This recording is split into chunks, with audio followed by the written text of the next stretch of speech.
Tank carries the power. He's sneaky.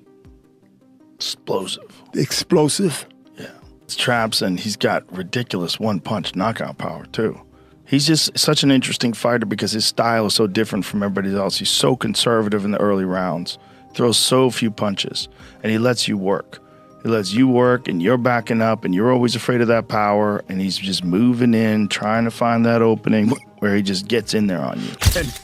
Nah, I'm not shocked. I mean, his last fight when he fought Lamont, Jake Paul was at the fight. He told y'all he was going to fight somebody like Jake Paul, so I'm not shocked. It don't surprise me, so. Joe Rogan gave Jake Paul a serious warning before his fight with Gervonta Tank Davis. On his podcast, Rogan told the YouTuber turned boxer that facing a knockout specialist like Davis is nothing like the men Paul has faced so far. Rogan admitted Jake has worked hard to improve his boxing, but he stressed that Tank's speed, power, and fight intelligence could expose Paul very quickly. For Rogan, this isn't a regular celebrity matchup. It's a dangerous test that could go badly if Jake doesn't respect how tough this challenge really is. Boxing has gone too far. Jake Paul is taking on Gervonta Tank Davis in an exhibition bout this November. The fight will be taking place in Atlanta between the cruiserweight and the 135-pounder, nearly a 100-pound difference between the two guys. This is absolutely insane. Let me know what you guys think about this in the comments down below. Rogan often praises Gervonta Davis's knockout ability, calling it frightening and comparing him to a smaller version of Mike Tyson. Alongside comedian Ali Sadiq, Rogan broke down Davis's 7th-round knockout of Ryan Garcia, pointing out how Davis generates shocking power despite his short build. Rogan said, "It's wild he doesn't even look like a monster physically," stressing how deceptive Tank's strength is. He also noted Davis's aggressive style, which makes him even scarier inside the ring. For Rogan, Tank's raw power and mindset set him apart. Gervonta fan. I think that guy's so unusual. Yeah. His style's so unusual, and it's like patience. Yes.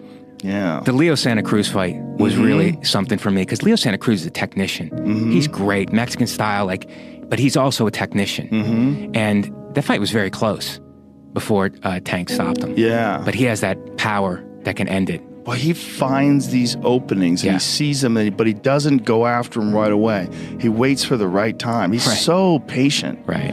Like when you watch the early rounds of his fights, he's like at a world champions that are competing today at the highest level. He probably has the lowest punch count in the early rounds. Yeah. Because he just wait, but he also knows he's got that nuclear option that if he can fucking crack you, most likely he's going to take you out. He's got massive confidence in that. I like watching someone who's exceptional at it. Where it's just like the technique is so dialed in. Yeah. You know, there's guys that like Gervonta Davis is like that. Their technique's so dialed in that when you watch them uncork, it's like, oh my God, the efficiency of it. And so I was just a giant fan of the guy. I just loved as a person who like really enjoyed technique. I like watching someone who's exceptional at it. Rogan believes Jake Paul is not ready to fight pros like Tank Davis, but he still gives Jake plenty of credit for what he has done. He praised Paul for navigating a celebrity-driven sport with smart moves, calling him a real boxer earning major paydays while showing actual talent. Rogan admitted Paul has proved he's more than just a YouTuber, showing solid skills, fight IQ, and a strong sense for promotion that keeps him in the spotlight. At the same time, Rogan stays realistic, noting that Paul's career remains as much entertainment as sport. But is this Logan Paul, is he a legitimate boxer? A legitimate boxer, yes. People mocked me when I was saying that before, but now I think people are coming around.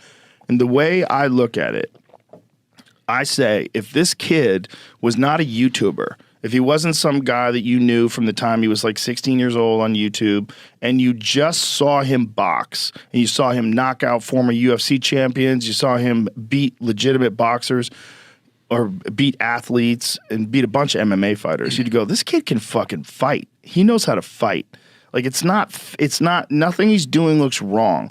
He's not like sticking his head straight up in the air and winging punches with his eyes closed. He's fighting well. He looks good. And if he was just an up-and-coming boxer that was this exciting, like highly promotable, like really good at selling fights, you'd be like, this kid's the future. He's really something special.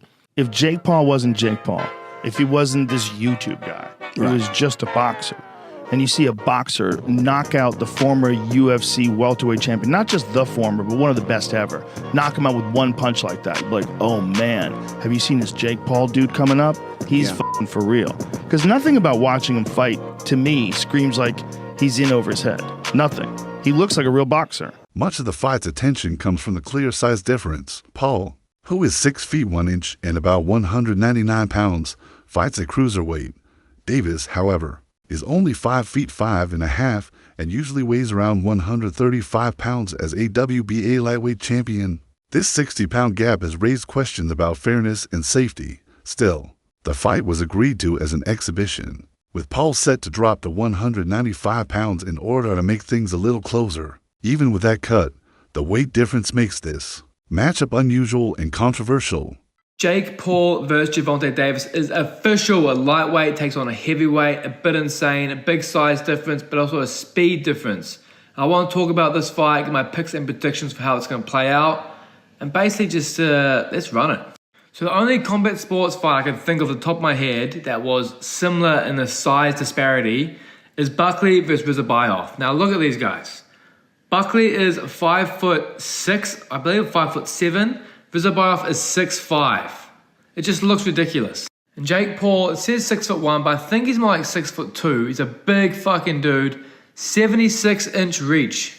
Well, Gervonta's only 5'5", with a 9-inch reach disadvantage on Jake Paul. 9-inch reach.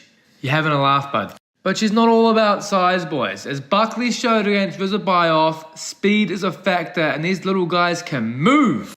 Buckley actually won this fight on points. A lot of jabs to the body, overhand right, on repeat. Rinse and repeat, use your speed, get out of range. When you're in range, you're hitting the body, hitting up top. When you're out of range, you're just moving around, keeping the big man moving.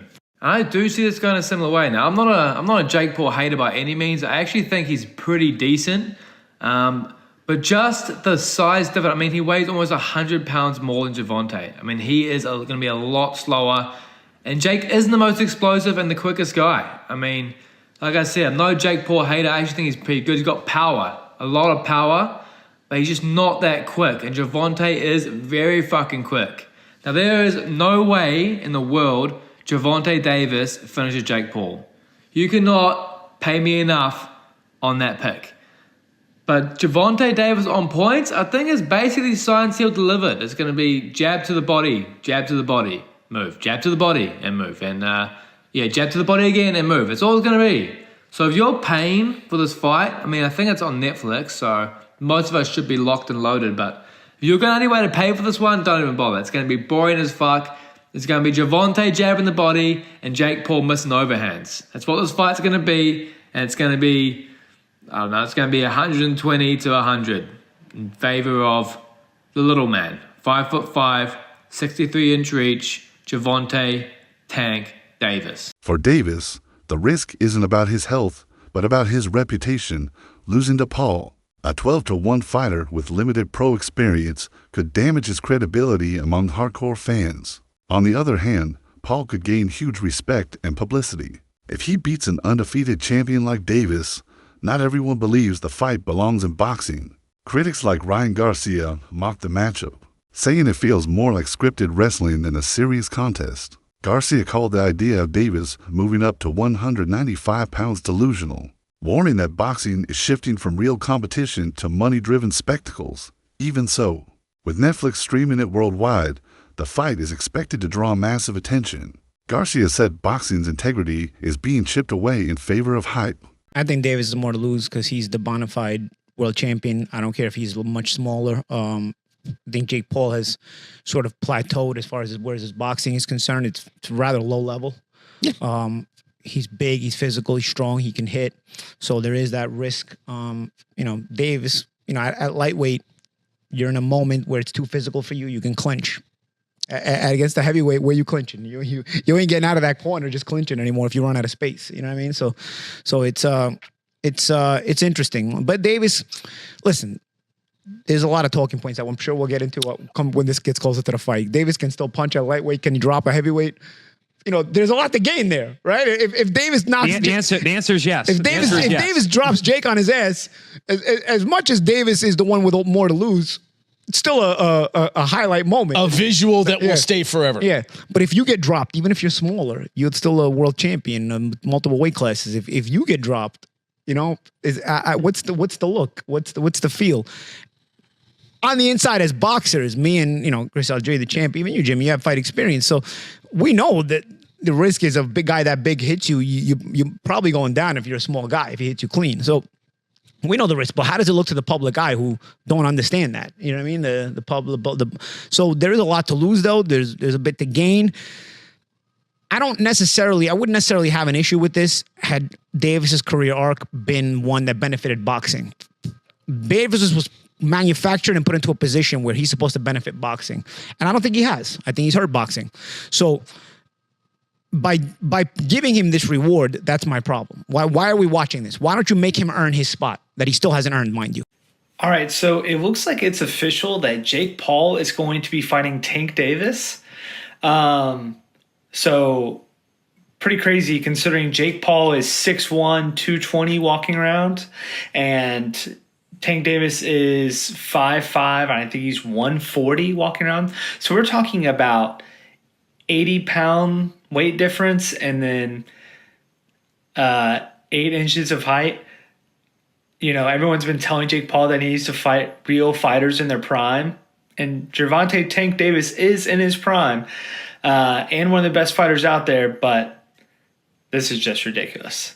Let me know what you think. Rogan also questioned Paul's choices outside this fight, pointing to the delay of a planned bout with Anthony Joshua until 2026. He joked that the delay made no sense, suggesting there may be hidden reasons rather than real preparation. Despite Paul's size advantage, most experts still pick Davis to win by knockout. Former world champion Sean Porter confidently predicted a KO for Tank, saying, "I'm betting on him, you'll be surprised."